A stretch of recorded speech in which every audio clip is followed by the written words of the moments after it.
What's up, guys? I'm Mike from StockedUp. In this video, I'm going to be explaining everything you need to know to understand credit and debit spreads when it comes to options trading. Now, I've talked to a lot of you guys one-on-one. I know debit and credit spreads might seem confusing. I have about seven questions that I was directly asked about debit and credit spreads, and this is in the past day. So I'm going to be talking about what they are, why to use them, how to calculate max profit and max loss, why to use credit and debit spreads, all in this video. And I'm going to start off the video by saying this. If you can understand regular calls and puts, you can understand credit and debit spreads. They're not that complicated. They might seem confusing and stuff like that, some fancy terms, but they're really not that bad. Really, at the end of the day, all they are is multiple options together. So, think about it like this. If you bought a call for Cisco and bought a put for Cisco, even if you don't realize it, you have a spread. If you buy more than one of any option on a stock, it's technically a spread. So that's what we're going to do. I'm going to say this too.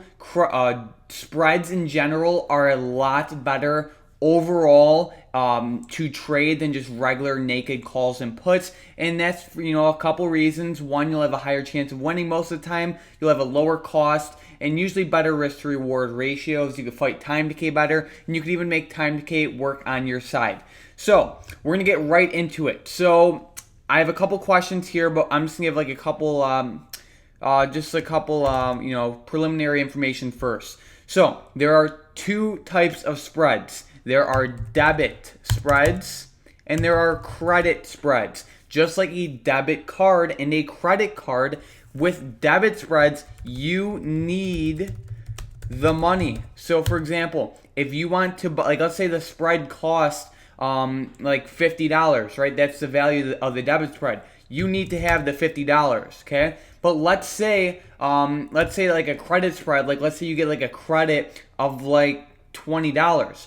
You are given the money, right? So you're given the $20. Now, I'll explain more in depth into this, but pretty much think about it like this. With a debit card, the money, it comes right out of your account. You're paying for it. With a debit card, you have to have $200 on your debit card to buy something for $200. However, with a credit card, you don't need that. You could quote unquote borrow money or use credit, right? And with credit spreads, you are credited the money to your account. So another thing is too, with debit spreads, debit spreads are so simple, it's crazy. So I'm gonna show you a quick example. So with Cisco, I'm gonna show you the easiest debit spread ever. Let's say you wanted to buy the 50 strike put option, right? That would cost you about $84. If you wanted to buy the 50 strike call option, right? We're looking at Cisco. If you wanted to buy the 50 strike call option, it would cost you $84, right? And that's fine. How do we turn this into a debit spread? All we have to do is just sell a further out of the money call. So let's say you buy the 50 strike call for $84, right? So 50 strike call cost $84, right? And then let's say, so you buy that, and let's say you want to make it a debit spread, right? So we're going to go debit. And let's say you want to sell a further strike out of the money. So let's say you sell the 51 strike call, right? And that is $50. So sell 51 strike call. And then what it's going for is current price $51. Okay. So $50, we'll say $50. So think about it like this. You pay $84 and then you're given $50 back. At the end of the day, let's see how much it costs you. So you have to pay $84 and you get $50 back. At the end of the day, you only have $34 left. So you only have to pay $34 instead of the $84. And guess what? You still own the 50 strike call. So by doing this, you're probably gonna ask yourself, all right, Mike, why would you do this, right? Well, one, it's a lot cheaper. By buying the 50 strike call, you think Cisco is going to go up, right? You can buy the 50 strike call not for $84, but for $34 if you turn it into a spread. Now, the only downside is that your max profit is now limited. So now this is where it gets a little bit more advanced. So you bought the 50 strike call and you sold the 51 strike call, right? This is the calculation for debit spreads. For debit spreads, okay, max profit equals width of spreads minus debit, okay? Max loss equals debit. So now, what's the debit? The debit is 34. Debit is what you paid, all right? What's the width of the spreads? It's simply strike price 1 minus strike price 2, or vice versa. You do 51 minus 50, and then you multiply it by 100. So that equals $1, and then multiply it by 100.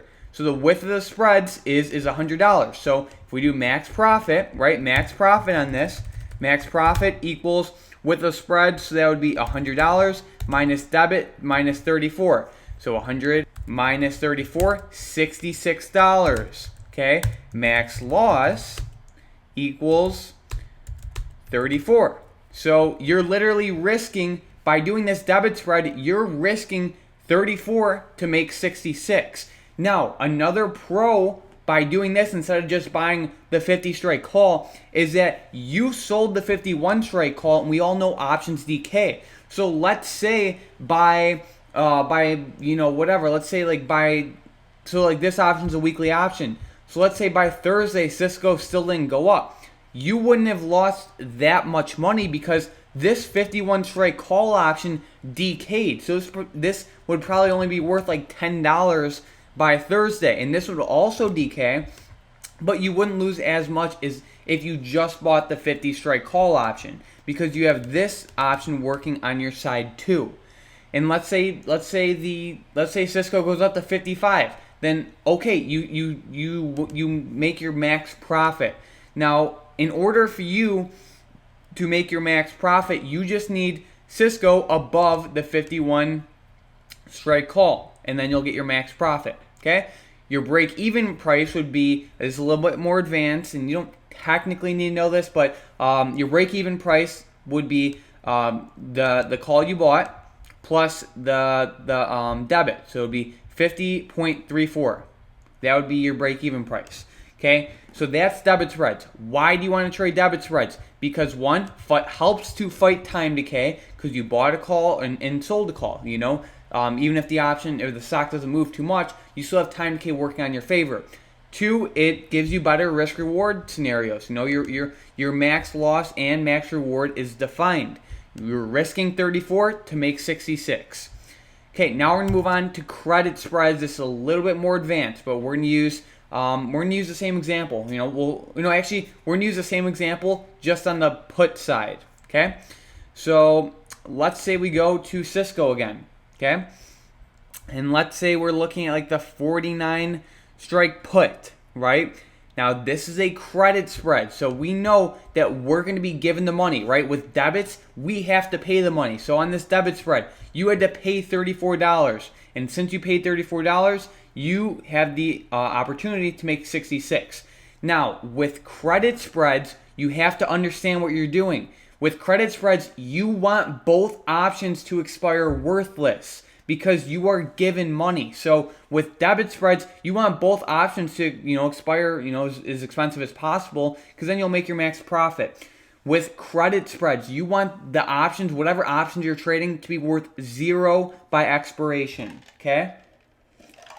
Because if that happens, you keep the credit you're given. So I'll give you an example. So for credit spreads, okay, max profit, it's pretty much the same calculation, just reverse. Max profit equals credit. Max loss equals width of spreads minus credit. It's pretty much the same thing, guys. So max profit. So we're gonna be using this example. So we're gonna go so credit And we're going to go, so let's say you sell the 49 strike put for $110, right? 49 strike put, price equals $110, okay? 110. Okay, you sell this for 110, and then, so we're going to move this down. You sell this for 110, and then you buy the 48 strike put price, and you buy this for $70, let's say. Okay, $70. So think about it like this. You are given, because you just sold the 49 strike put, you're given $110, right? But then you decide to buy the 48 strike put. So you're given 110. You're given $110 cash, right? But you want to buy a 48 strike put. So you have to give 70 back. Now you're left with $40, okay? This is your credit, okay? This is your credit. So now we're going to do the same thing. Max profit, $40. Max loss, we have 100. Because 49 minus 48 is 1, multiplied by 100. By 100 is 100 minus credit, minus 40, okay, equals 60. All right, so here's the thing. Your max loss is $60, but your max profit is 40. So you're probably asking, who on earth would do this? Who would risk $60 to make 40? And I'll tell you this, someone smart would do that because, guys, with options, there's a statistic out there, and this is derived from like the Black-Scholes model and a lot of complicated stuff. But in general, like depending how far out of the money you are, but each out of the money option has about a 33% chance of winning. Okay, so think about it like this: if you sold the 49 strike put, you have a 66% chance of winning. So debit spreads and credit spreads. Credit spreads have a higher chance of winning, okay? Credit spreads have a higher chance of winning. So keep that in mind. I sell credit spreads more than I do anything else. So out of my entire personal portfolio, I put about 90% of my money in credit spreads. Why? Because they are very, very safe and the returns are still good. Like, you guys should see some of the trades I do. I'll risk $90 to make 10. And you guys are thinking, oh, wow, that's crazy. But when you win like 95% of the time or 93% of the time, it gets really, really good. And still a 10% return is still really good each week. So with credit spreads, pretty much you want both these options to expire worth $0, because if that happens, you were just given $40, and then if they're both worth $0, you walk away with $40, you're happy, right? Let's say and all you need is, obviously, if both of these expire worthless, you just need Cisco above $49, okay? Now let's say Cisco goes down, right, and it's down to like 46. Then the credit spread you sold is technically in the money, and you lost. Like, pretty much what happens is, if Cisco's below $48, you lose, and you have to give up the $60. In order to calculate the break-even price, you just do the 49 plus the credit receipt, or minus the credit receipt. So it'll be 49 minus 0.4. So about $48.60 will be your break-even price. So hopefully that explains it, guys. I literally have maybe 4 or 5 different videos on the YouTube channel with credit and debit spreads. I can't encourage you guys enough. Watch those videos. I'm trying to explain it as simple as I can, and they're really not that complicated. I'm just gonna be talking like my personal strategy and like how, and this should help you guys with this. But watch my videos. Type in Mike D'Antonio credit spreads versus debit spreads. Like I said, I have 4 or 5 videos on this, maybe more. So here's a couple questions from people I've been talking to today. So someone asked, what's the difference between straddling and debit/credit spreads? So guys, there are, at the end of the day, no matter, there are endless different combinations of spreads. There's straddles, strangles, iron condors, butterflies, calendar, diagonals, verticals, guys, there's a million different types of spreads. All right. Here's the thing though. This is how it works. So you have two main types of spreads. You have credit spreads and debit spreads. You pay for debit spreads and you get paid for credit spreads. A straddle is a type of debit spread, because think about it like this. You have to pay for those options. But there's like an iron condor would be a credit spread. There are tons of different types of spreads. So to answer your question, a straddle is a type of debit spread. Okay. You just buy a call and put at the same strike price. So yeah, that's pretty much how it works. If you wanted to trade like the credit spread version of a straddle, you can trade what's called an iron butterfly. Okay, or technically like an uncovered butterfly, but you don't want to do that because it's too risky. But next one, how do you profit on a shorted call if the stock goes down? Well, think about it like this.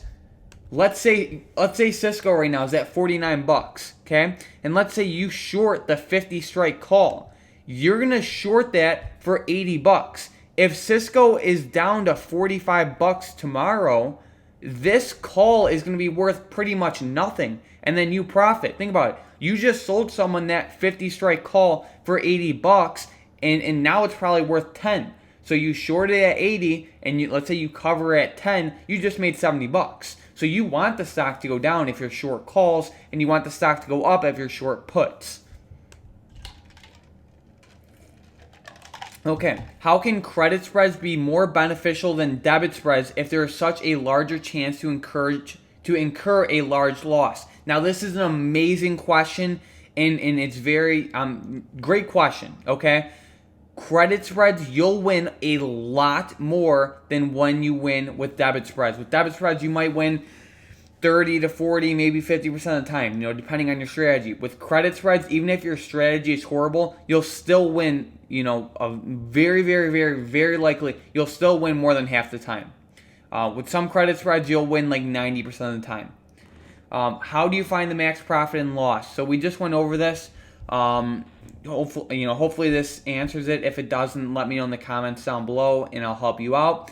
But this is what you do. You take the width of the spreads. So like, let's say you were trading like the 50 strike call and the 52 strike call. The width of the spreads is $200. Okay, you take that width of the spreads and subtract your debit.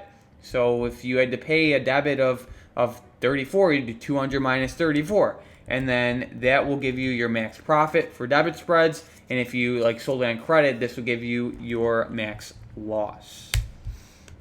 Okay.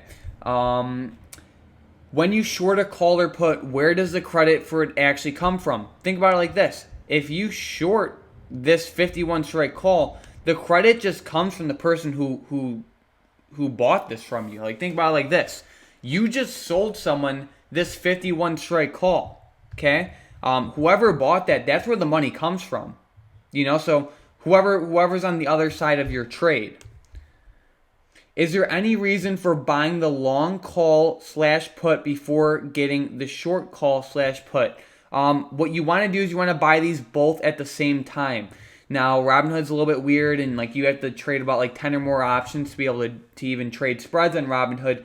But when you're trading spreads, you should be buying and selling these at the same exact time. So like, for example, like when I'm trading credit spreads, like on Thinkorswim and Robinhood, it's super simple to do. You just have to have spreads enabled. All you do is you literally short the 50 strike call, and then you go down to the 51 strike call and buy it. And then you could do it as one order. So if I took this trade right now, this order would get sent to the exchange, and I would literally have an order to short the 50 strike call and buy the 51 strike call for a credit of $33. So all orders should be done at the same exact time. Technically, if you wanted to, you can do them one after each other, but it is not recommended because there could be like higher risks and stuff like that. When would it be more beneficial for a debit or credit spread? So, to answer your question, this is if I'm the person, anyone watching this video, this is what I do.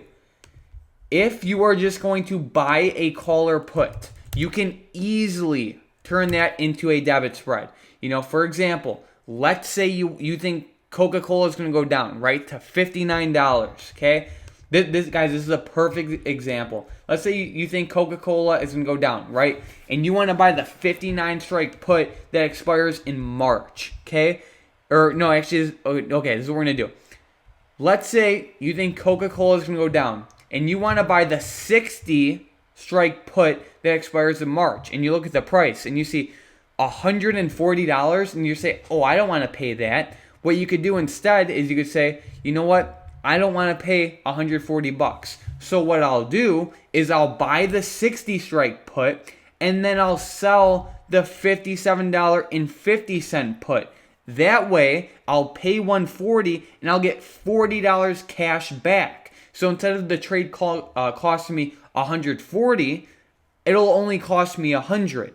The only downside to me doing this is it limits my profit. So what's going to happen is you're going to buy the 60 strike put for $140, and you're going to sell the $57.50 put for $40. So you had to pay $140, but you're giving $40 back. So it cost you $100 to get in this trade. Okay, that's your debit. Okay, that's your debit. Okay, and the width of the spreads on this trade would be $60 minus $57.50, which is $2.50, but you have to multiply it by 100 because all options contracts deal with 100 shares. So this is the max value of the spread, $250. With debits, we know to calculate our max profit, you have to do width of the spreads minus the debit. So $250, you had a debit of 100. So now you're risking $100 to make $150. And you paid a lower price to get in this put. With credit spreads, this is if you think a stock is like going to be higher or lower than a certain price by a certain date. So what I personally do is, I'll give you a perfect example. What I did, Tesla last week was up to like $900, right? I took a credit spread on this, and this is just an example. I knew Tesla was going to go down, right? But the options were going for about like $5,000 a piece, and I didn't want to pay that, So what I did is I said, all right, I'm going to make a bet. I don't necessarily think Tesla's going to go down. I just think it's not going to continue to go up.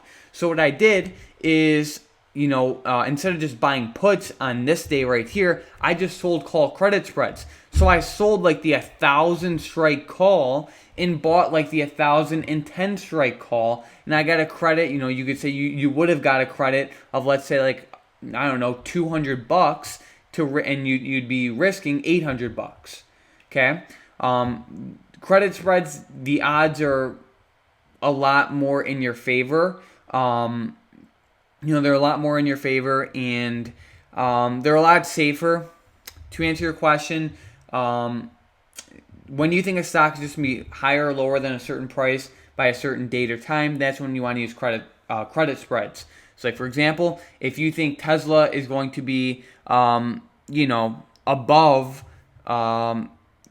if you think Tesla is going to be, let's say above 700 by this week, what you could do is just go to the puts, and then just make sure you're on this week, sell the 700 strike put, and just buy the one right underneath it. So if we go to 700 strike put, just sell this 700 strike put for $300 and buy the 695 strike put for $250. That way, if you're right, you'll pick up $50. Now you will risk $450 on this trade though. So yeah, you just sell whatever strike you think it's going to be above or below by. So like if you think Tesla's going to be like below 800 by this week, you would go to the calls and sell like the 800 call and buy like the 805 call.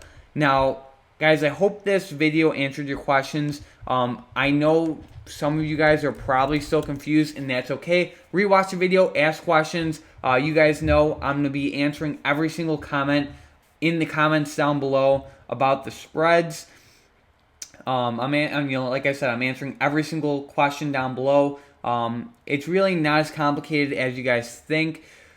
So yeah, that should have answered most of your guys' questions. There's a lot more advanced strategies we can do. But guys, be careful.